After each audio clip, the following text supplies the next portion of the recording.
Creative Magic Club.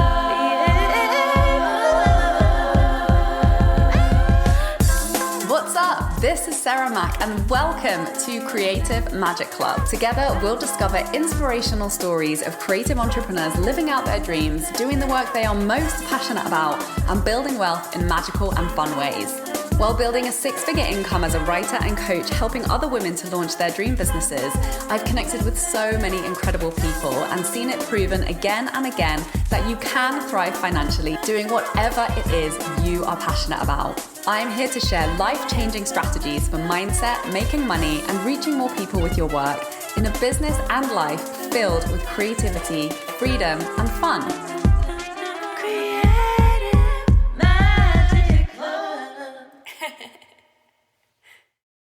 Hi everyone, welcome to the show. I'm super excited to introduce our guest this week, who is Taylor Eaton. She's a money mindset and human design expert who helps entrepreneurs and individuals to create financial abundance with ease. And she specializes in helping people discover their unique formula for making money. Hi Taylor, thank you so much for joining us. Hi, thank you so much for having me here. I'm so excited to get to chat with you today. Yeah, so I'm super excited to talk about human design.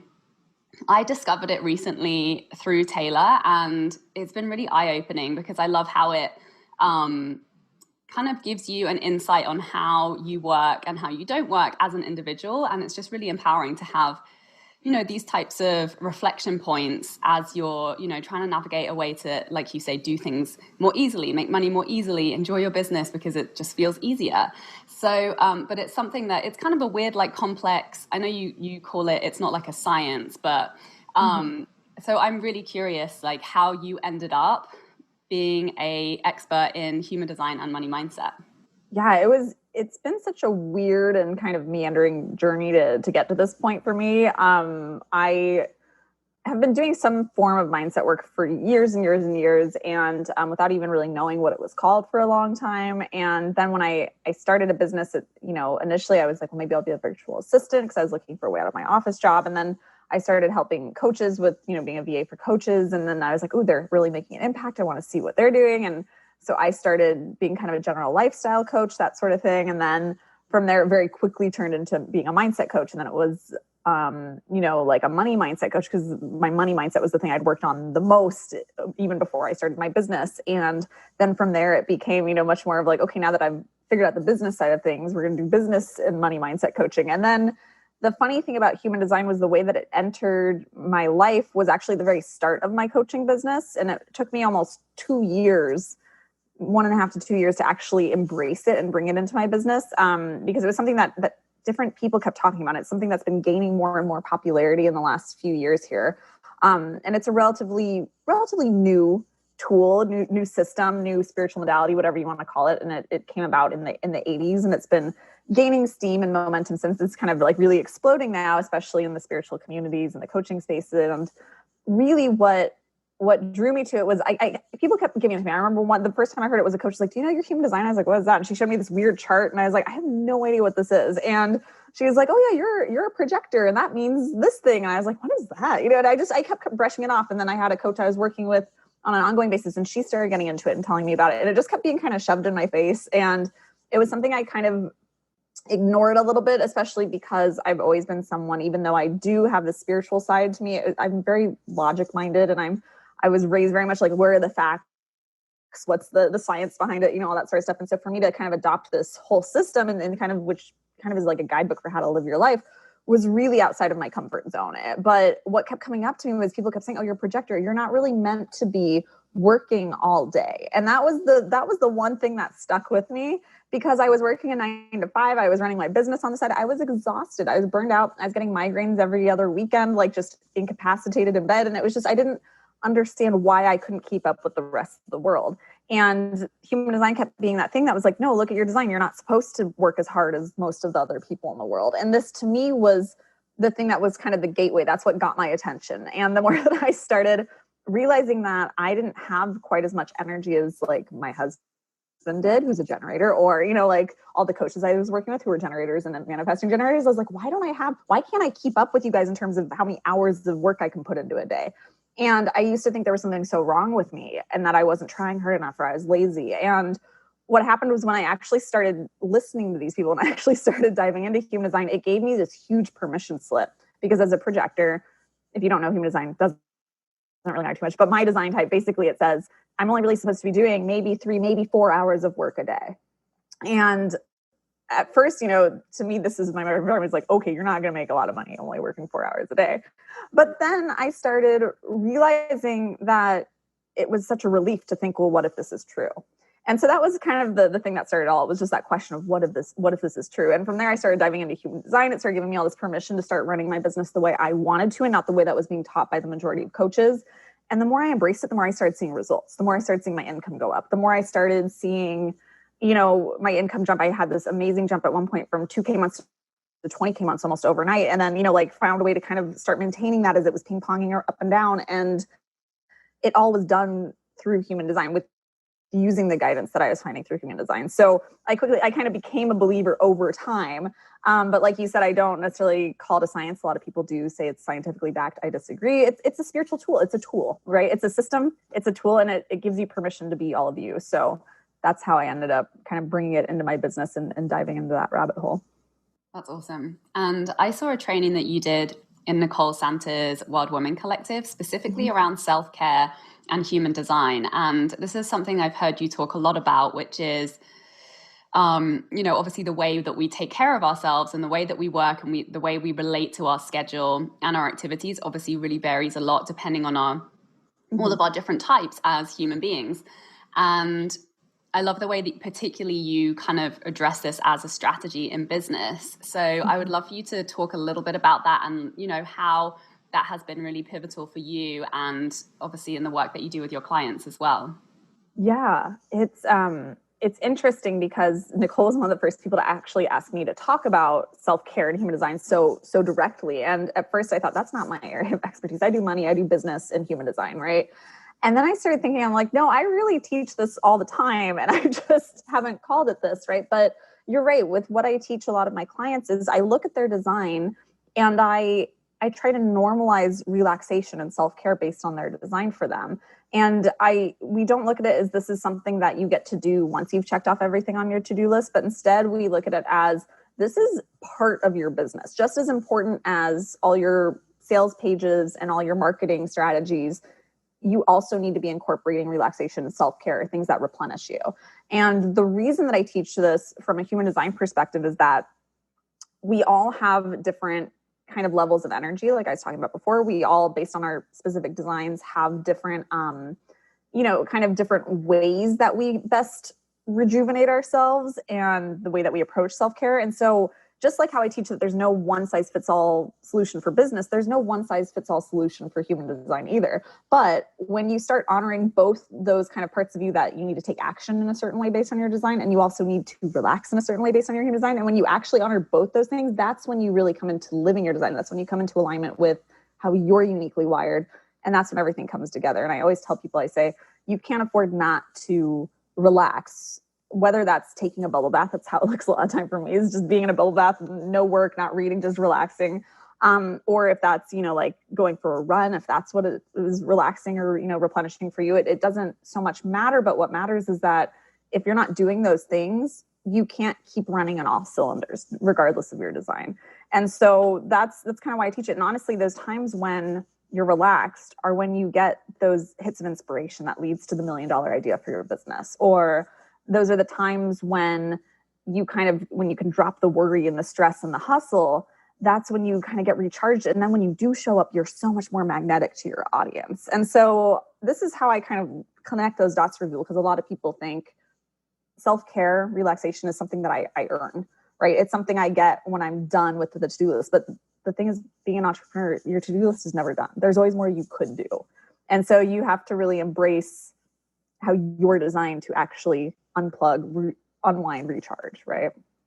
Yes, this is such a great conversation. And I think it's really important on so many levels. Number one, particularly as entrepreneurs, because it really goes against that like hustle, like push narrative that's out there that just doesn't work for a lot of people, especially when you're the face of your company, like you are a personal brand. Because if you're like in a state and you're trying to get out and get people excited about your work and you're not really excited about it because you don't have any energy left, you're not going to sell, you're not going to be magnetic, like you say.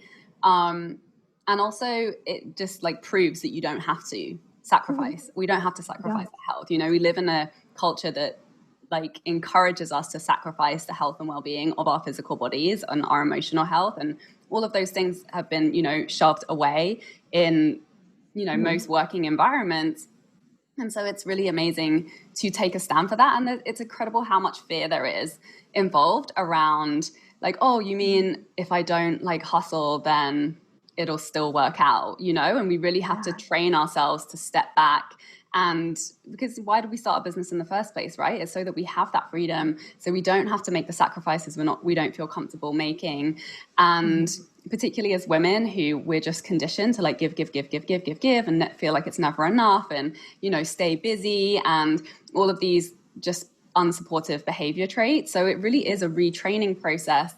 And it's so connected to our money, because if you're incapable of giving to yourself, you're incapable of receiving. So, and I've seen this for myself in my own business. I've had months where I have been working really hard and like ticking all the boxes and doing the right things and no results. And it's always the months where I'm having the most fun and like working the least and, showing up from that magnetic and that more creative energy and feeling more connected to trusting myself and listening to my intuition and taking action instead of obsessing and trying to micromanage everything. That's when the magic results come through and I like surpass my income goals. And so it is a money mindset strategy.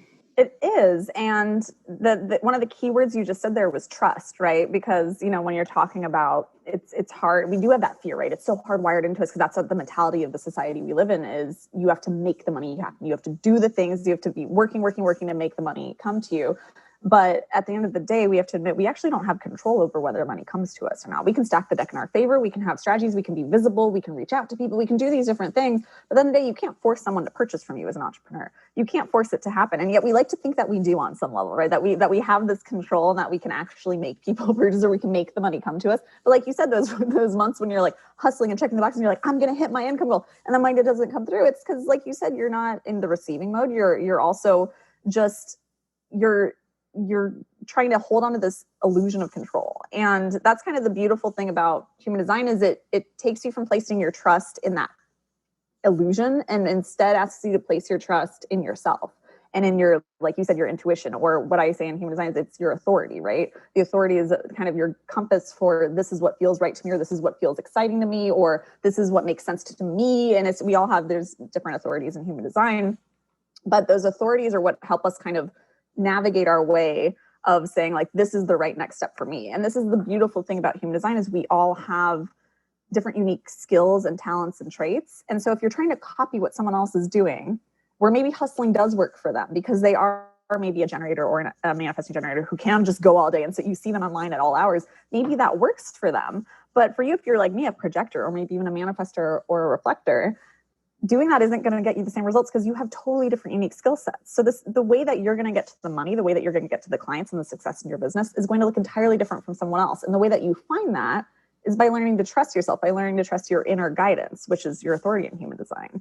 And so that's, and again, human design is just a tool. If you found a different way to tap into your intuition and it's outside of human design and that works for you, do it, right? Like, I don't care. This is just one of many tools. But the really cool thing about human design is it gives you this really specific system and kind of guidance to follow. And that's why I've loved it to foster that trust with myself, right? And I think that's the big thing when we ask ourselves and other entrepreneurs to try to relax when it's scary to relax, because that's not what we've been taught to do to make money, then there's this element of trust we have to start cultivating within ourselves, right?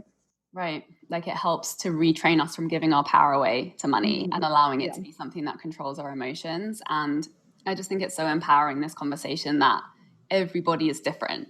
Everybody's unique. Everyone's going to get from A to Z in a completely different way. And particularly, in entrepreneurship, where I think everybody's had that experience of being told a strategy by a coach and then it just not feeling right, or having a ton of resistance around it, and then, blaming themselves and feeling like there's something wrong with them because it didn't work. And it really is like a permission slip to just do it your way and make up your own rules based on how it feels. Exactly. That's exactly it. And that's what I always tell people. Human design is this permission slip to be all of you. That's all that it really needs to be used for, is just to help you know who you are better and to know how to trust yourself better. Mm-hmm. Yeah. I love it. I love it. Thank you so much for sharing this conversation with us today.